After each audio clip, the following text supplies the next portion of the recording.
और दोस्तों signal systems करवा रही हूँ।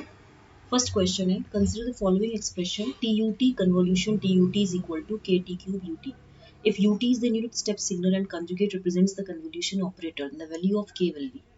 देखिए यूजिंग कन्वोल्यूशन प्रॉपर्टी, जब हम इसमें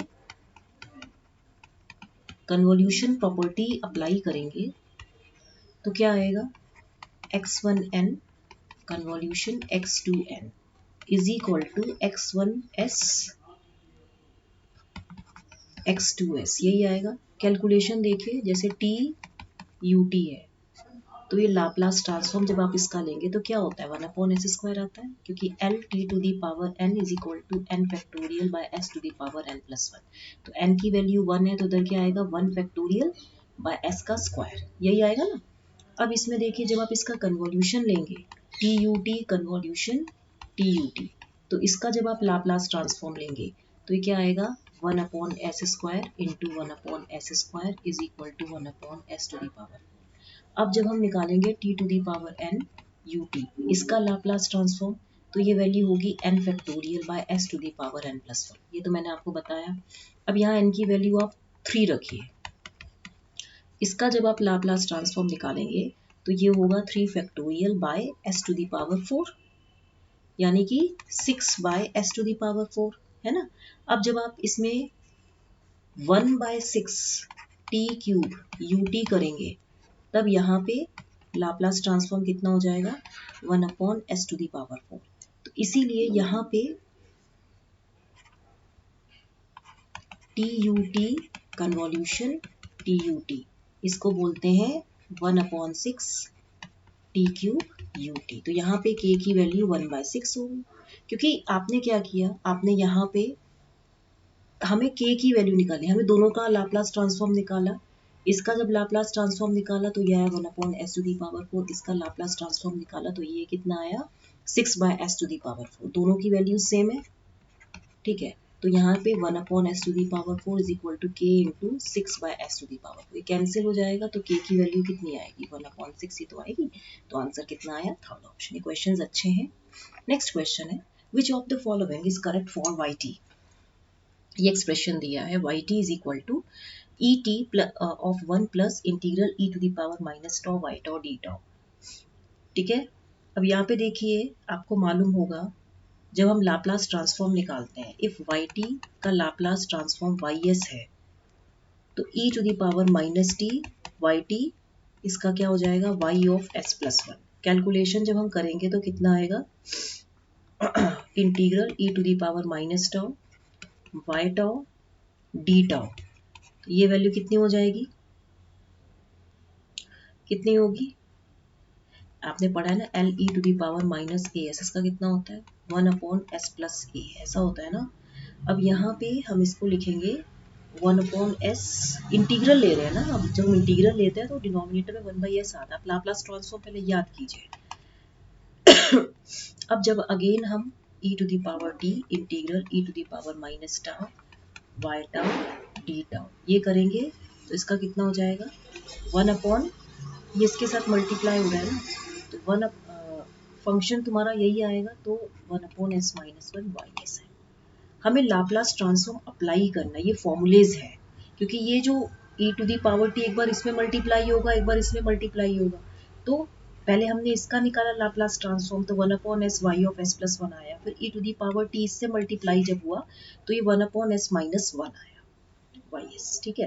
अब हम लाप्लास ट्रांसफॉर्म लगाएंगे तो ys इज इक्वल टू कितना हो जाएगा, e to the power t 1/s-1 and plus 1/s-1 of ys, यही होगा।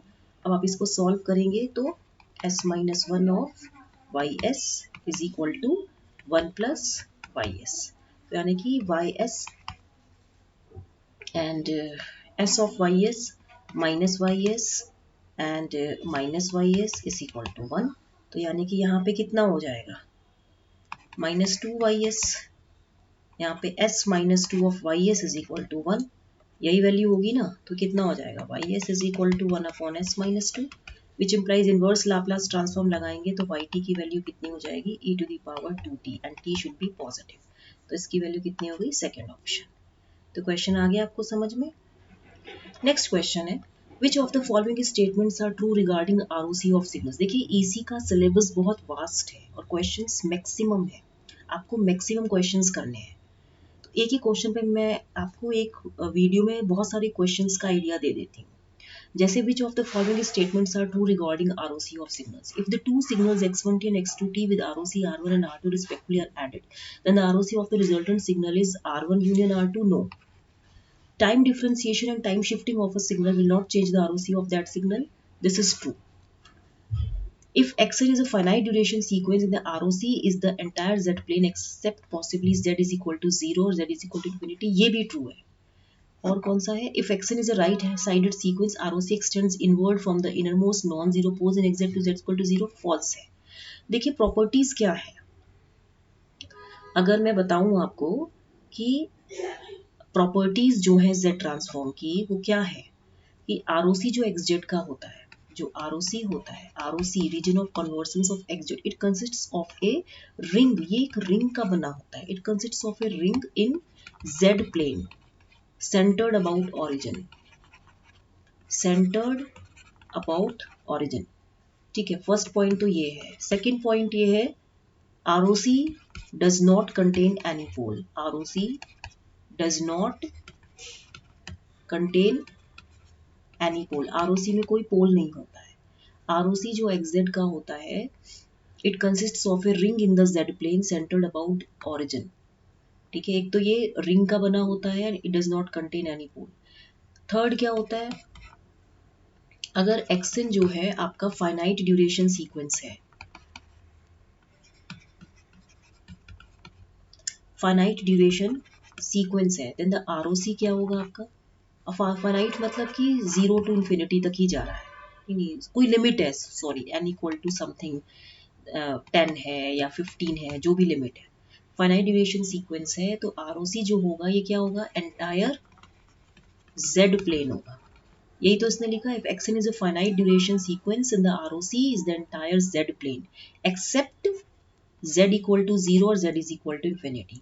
और अगर xn right sided sequence होगा, जैसे इसमें लिखा है, if xn is a right sided sequence and in the circle z is equal to a is the ROC, then the all finite, ये गलत है। ये अगर ये right sided sequence है तो मैं इधर लिख देती हूँ कि if circle mod z is equal to a is ROC,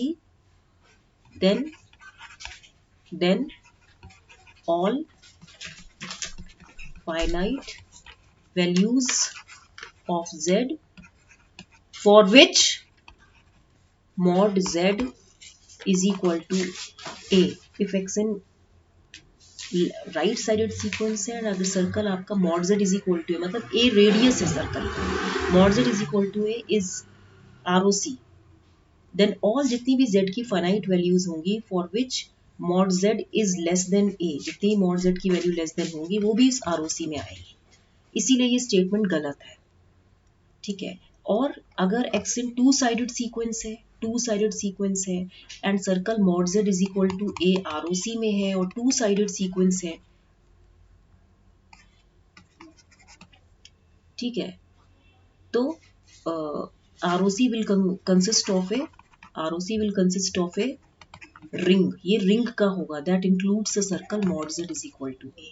ठीक है, तो ये आपको मालूम होना चाहिए। ठीक है, तो मतलब कि अगर एक और प्रॉपर्टी है कि अगर xt टेंड्स टू, अगर xt का z shift in s domain है, अगर xt का एक्सिस है तो ROC इसका क्या हो गया, r होगा।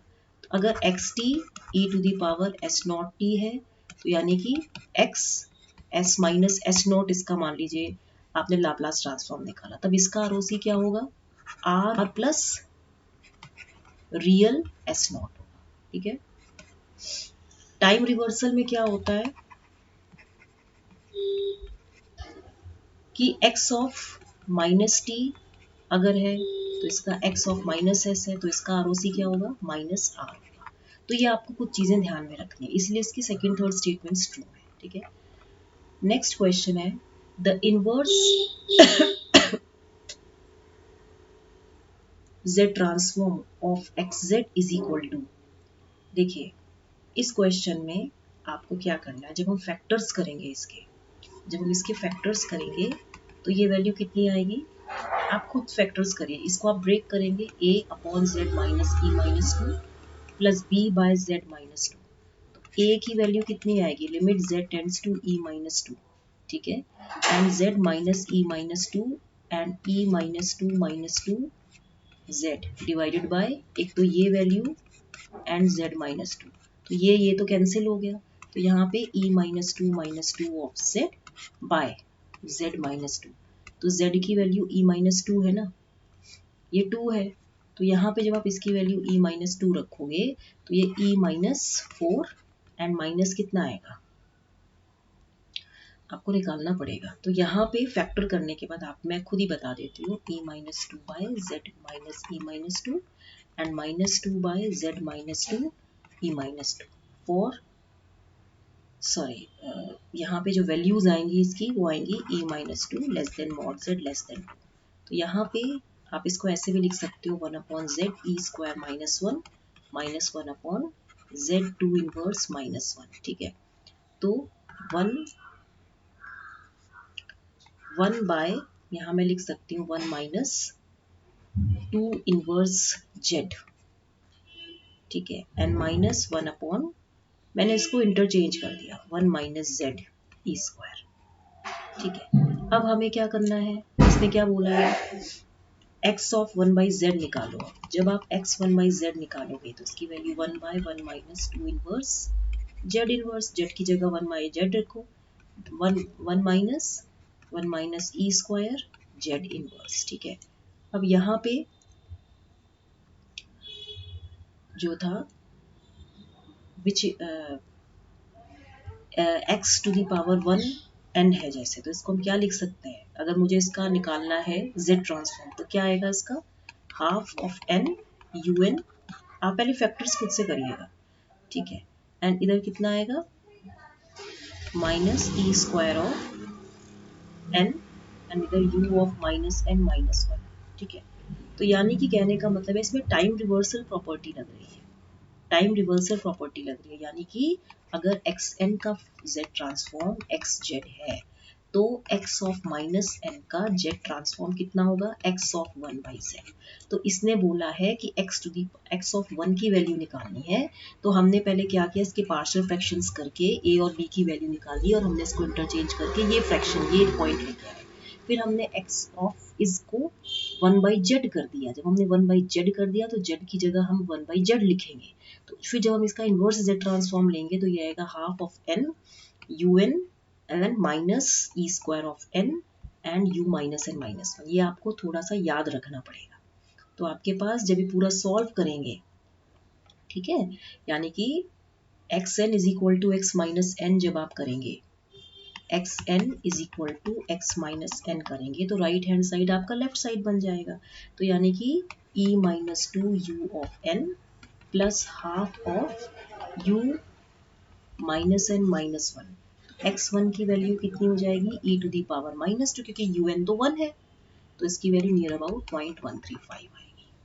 तो अगर आपको ये क्वेश्चंस अच्छे लगे हो, एक दो तीन एंड चार क्वेश्चंस कराए हैं, ठीक है, और ये क्वेश्चन मैं आपको होमवर्क दे देती हूँ, ये क्वेश्चन जो है आपका, ये क्वेश्चन आपका होमवर्क है, consider the following difference equation, तो हमें yn निकालना है, ठीक है, ये है, देखिएगा, ठीक, ये क्वेश्चन है, ये आपका होमवर्क है, इसे करिएगा क्या आता है, ठीक है, थैंक यू वेरी मच।